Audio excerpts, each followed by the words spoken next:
Good morning everyone. 7 day current affairs challenge में आज 5th day है। 7 डे चैलेंज क्या है कि आप जो कोई भी करंट अफेयर्स की सीरीज देखते हैं हिंदी में, आप उसको फॉलो करिए। इसके बाद इस सीरीज को देखिए। ये सीरीज हार्डली 15 से 20 मिनट की होती है। सो आपको इस 15 से 20 मिनट में कितना नया सीखने को मिलता है और कितना आप ऑटोमेटिकली रिवाइज कर पाते हैं। अगर आपको कुछ डिफरेंस लगे तो आप इसे दूसरों के साथ भी शेयर करिए। फर्स्ट क्वेश्चन है 1776 कमीशन रिपोर्ट किस देश से संबंधित है? सो ये अमेरिका से संबंधित है। अमेरिका के पूर्व राष्ट्रपति डोनाल्ड ट्रंप ने इस कमीशन का गठन किया था। क्यों किया था? ताकि देश में पैट्रियोटिक एजुकेशन यानी देशभक्ति वाली जो एजुकेशन है उसको बढ़ावा दिया जा सके, और इस कमीशन को नाम दिया गया था 1776 कमीशन। रिसेंटली ये न्यूज में था क्योंकि इस कमीशन ने हाल ही में अपनी रिपोर्ट सबमिट की है।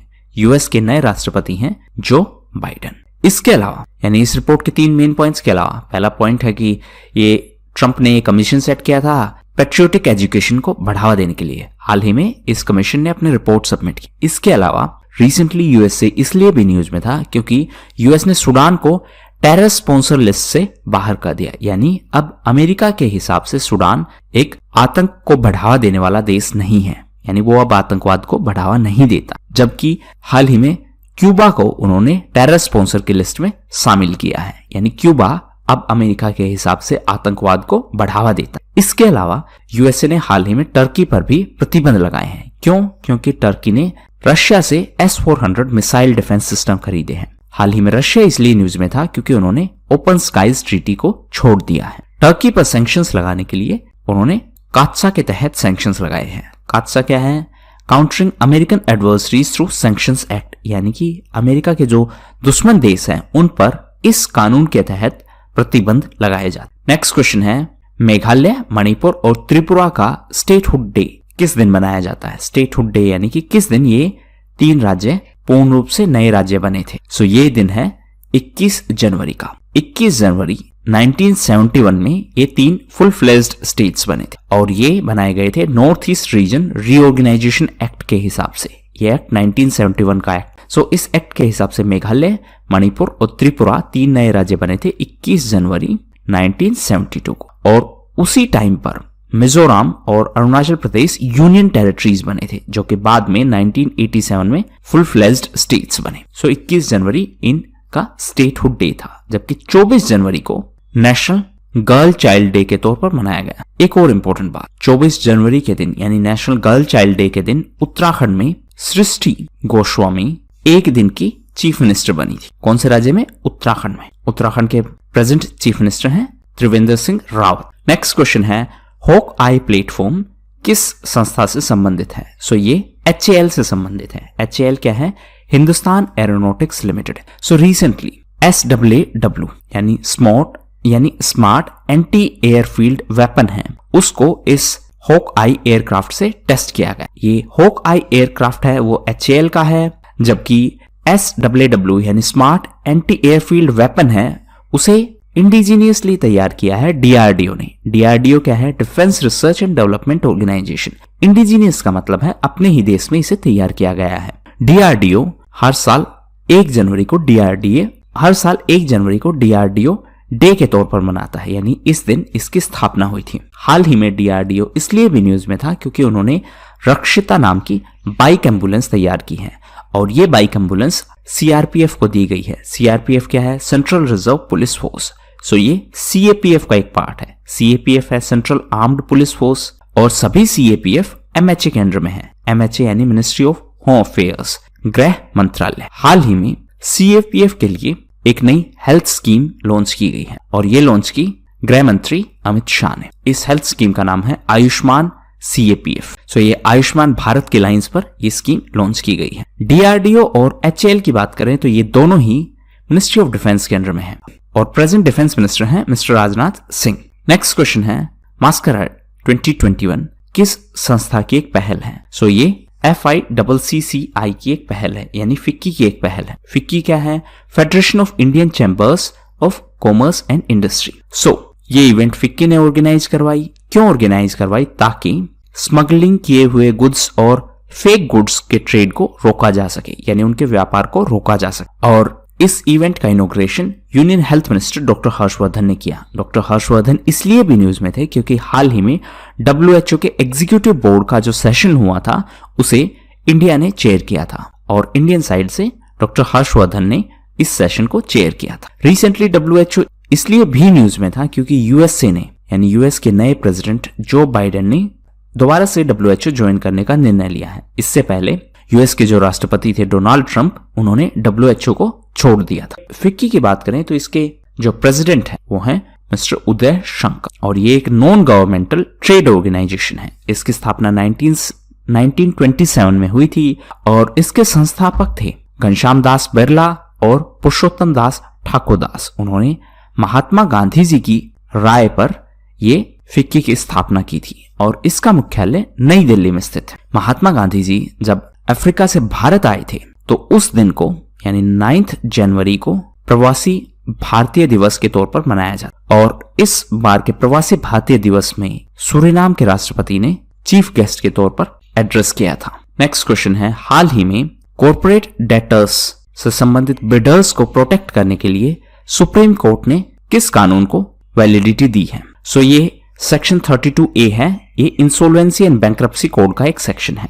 इस सेक्शन के तहत जब किसी कॉर्पोरेट का मैटर IBC में जाता है, IBC क्या है? इंसॉल्वेंसी एंड बैंक्रप्सी कोड, तो वहां पर उसके एसेट्स की जो बोली लगाएंगे वो ED और सेबी जैसी संस्थाओं की इन्वेस्टिगेशन से इम्यून रहेंगे, यानी ये संस्थाएं उसकी इन्वेस्टिगेशन नहीं कर पाएंगी। एक्चुअली होता क्या है, अगर इन्वेस्टिगेशन होती है तो ये प्रोसेस बहुत लंबा खिंचता है जिससे कि ये पूरा जो रिजोल्यूशन प्रोसेस है वो टाइम से कंप्लीट नहीं हो पाता। ED क्या है? Enforcement directorate. सेबी क्या है? Security exchange board of India. अब एक इंपॉर्टेंट बात है कि section 32 insolvency and bankruptcy code से संबंधित है और ये इम्यूनिटी प्रदान करता है इन्वेस्टिगेशन से।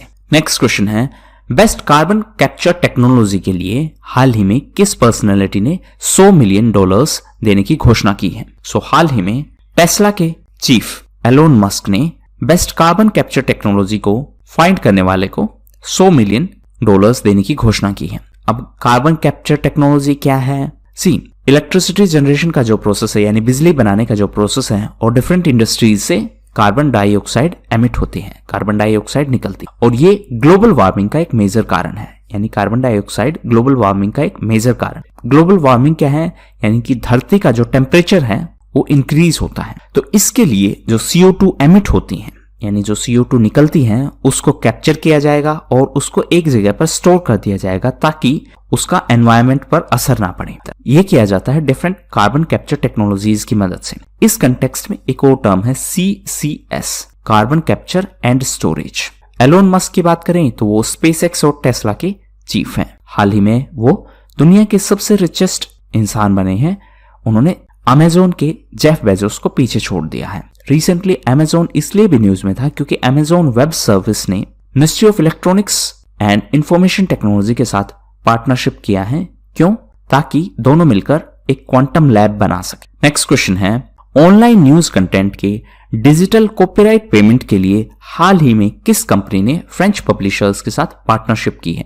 ये पार्टनरशिप की है गूगल ने। जो भी मीडिया आउटलेट्स हैं यानी मीडिया हाउसेस हैं वो जो न्यूज कंटेंट पब्लिश करते हैं वो कंटेंट डिजिटल प्लेटफॉर्म्स के द्वारा यूज किया जाता है। अब फ्रांस में गूगल ने मीडिया आउटलेट्स और फ्रेंच पब्लिशर्स के साथ टाई अप किया है, तो अब जो कंपनीज ऑनलाइन न्यूज कंटेंट को यूज करेंगी यानी इन मीडिया आउटलेट्स के द्वारा जो पब्लिश किया गया कंटेंट है उनको यूज करेंगी तो वहां उन्हें पेमेंट करनी होगी। फ्रांस नई यूरोपियन यूनियन कॉपीराइट रूल्स को लागू करने वाला पहला देश बना है। ऐसा ही एक इश्यू ऑस्ट्रेलिया में भी चल रहा है। ऑस्ट्रेलिया में वहां के जो रेगुलेटर हैं उन्होंने हाल ही में एक जजमेंट दिया था कि जो डिजिटल प्लेटफॉर्म्स हैं जैसे गूगल, फेसबुक, ये सब अगर मीडिया का कंटेंट यूज करते हैं, मीडिया का डिजिटल कंटेंट अगर यूज करते हैं, मान लीजिए किसी मीडिया हाउस ने कोई न्यूज रिपोर्ट पब्लिश की है और उस रिपोर्ट को अगर ये डिजिटल प्लेटफॉर्म्स डायरेक्टली यूज करते हैं तो उन्हें पे करना होगा। हालांकि गूगल वहां पर इसके विरोध में है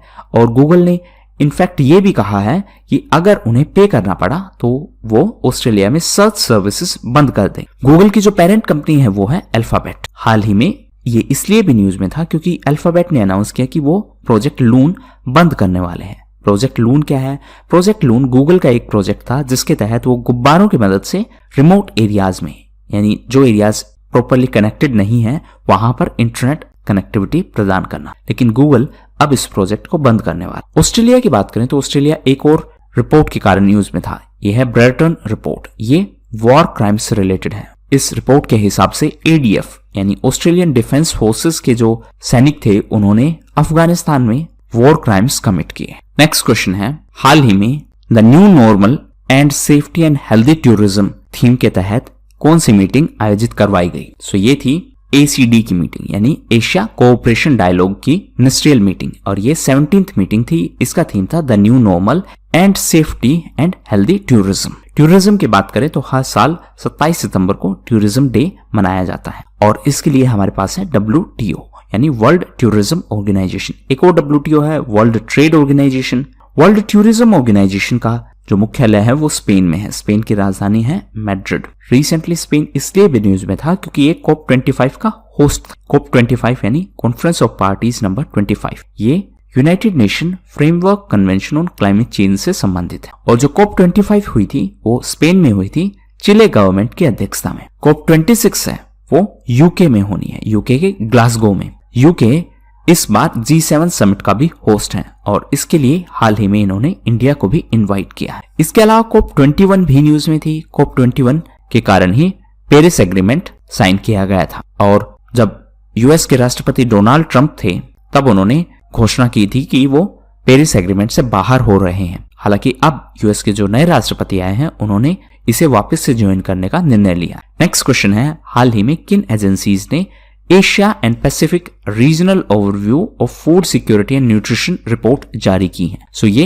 यूनाइटेड नेशंस ने जारी की है। यूनाइटेड नेशंस की डिफरेंट एजेंसीज जैसे UNICEF, FAO, world food programme और WHO ने ये रिपोर्ट जारी की है। सो ये 3rd एनुअल रिपोर्ट है। सस्टेनेबल डेवलपमेंट गोल्स में प्रोग्रेस को शो करता है। WHO है विश्व स्वास्थ्य संगठन, WFP है वर्ल्ड फूड प्रोग्राम, FAO है फूड एंड एग्रीकल्चर ऑर्गेनाइजेशन। इसका मुख्यालय रोम में है, रोम इटली में है। हाल ही में FAO ने 75 वर्ष पूरे किए हैं, और इस ओकेजन पर इंडिया ने भी एक 75 रुपीज का कॉइन जारी किया था। सस्टेनेबल डेवलपमेंट गोल्स की बात करें तो ये टोटल 17 गोल्स हैं जो 2015 में सेट किए गए थे, और टारगेट है कि 2030 तक हमें इनको पूरा करना है। यूनाइटेड नेशंस की बात करें तो इसके सेक्रेटरी जनरल हैं एंटोनियो ग्यूटेरस, जो कि पुर्तगाल से हैं, और पुर्तगाल की राजधानी है लिस्बोन। यूनाइटेड नेशंस के अंदर एक होती है UNGA यानी यूनाइटेड नेशन जनरल असेंबली, एक है UNSC United nation security council. Recently India ने यूनाइटेड नेशन सिक्योरिटी काउंसिल में अपना 2 साल का नया टर्म शुरू किया है। UNGA की बात करें तो इसके प्रेसिडेंट हैं वोल्कन बोजकिर, जो कि टर्की से हैं। नेक्स्ट क्वेश्चन है, petroleum and natural gas regulatory board के द्वारा ऑथराइज किया गया भारत का पहला गैस एक्सचेंज कौन सा है?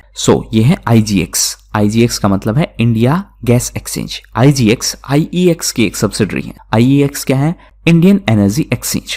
रिसेंटली ये न्यूज में था क्योंकि अडानी टोटल गैस और टोरेंट गैस ने IGX में 5% इक्विटी स्टेक्स हासिल किए हैं। नेक्स्ट क्वेश्चन है, स्लेवरी ट्रेड यानी दास व्यापार के संबंध में हाल ही में किस शहर ने विलियम बैकफोर्ड और सर जॉन कास के स्टेच्यूज को हटाने का निर्णय लिया है? ये है लंदन में इनके स्टेच्यूज को हटाने का निर्णय लिया है। दास व्यापार का क्या मतलब है? पुराने टाइम में लोगों को दास के तौर पर यानी स्लेव के तौर पर रखा जाता था और उन्हें एक ऑब्जेक्ट की तरह बेच दिया जाता। लंदन की बात करें तो ये स्टेच्यूज लंदन में थे और अब इन्हें हटाया जाएगा। लंदन यूके में है, यूके के प्राइम मिनिस्टर हैं बोरिस जॉनसन। ये थे मोस्ट इंपोर्टेंट क्वेश्चंस। अब most important news events. First news event है नेशनल आइस हॉकी चैंपियनशिप से रिलेटेड। ये चैंपियनशिप ITBP ने जीती है। ITBP है इंडो तिब्बतियन बॉर्डर पुलिस, और ये 10th चैंपियनशिप थी। नेक्स्ट है तोशाली नेशनल क्राफ्ट्स मेला। ये मेला ओडिशा के भुवनेश्वर में आयोजित करवाया गया। हाल ही में ओडिशा कोणार्क के सन टेम्पल के कारण भी न्यूज में था, क्योंकि इस सन टेम्पल में अब ओडिशा सरकार ब्यूटिफिकेशन का काम करवाएगी। ब्यूटिफिकेशन यानी इसको और सुंदर बनाने के लिए कंस्ट्रक्शन वर्क करवाएगी। नेक्स्ट है श्रम शक्ति पोर्टल।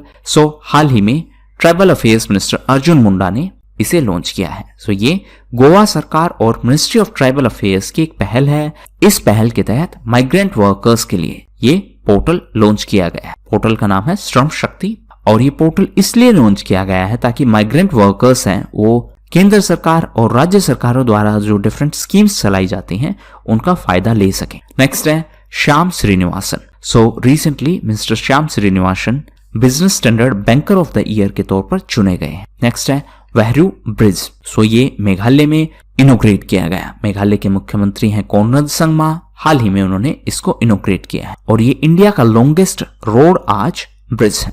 नेक्स्ट है SIDM। सो SIDM का मतलब है society of Indian defence manufacturers.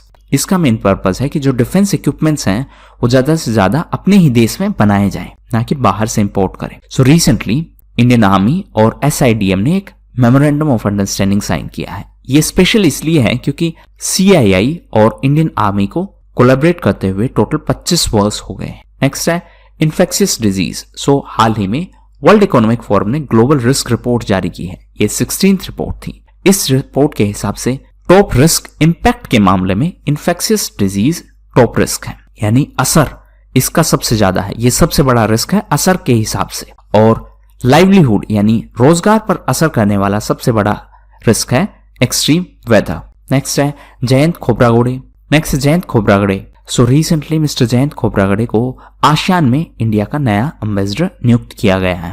Next है खुना खुरेलशुक। सो वो मंगोलिया के प्रधानमंत्री थे।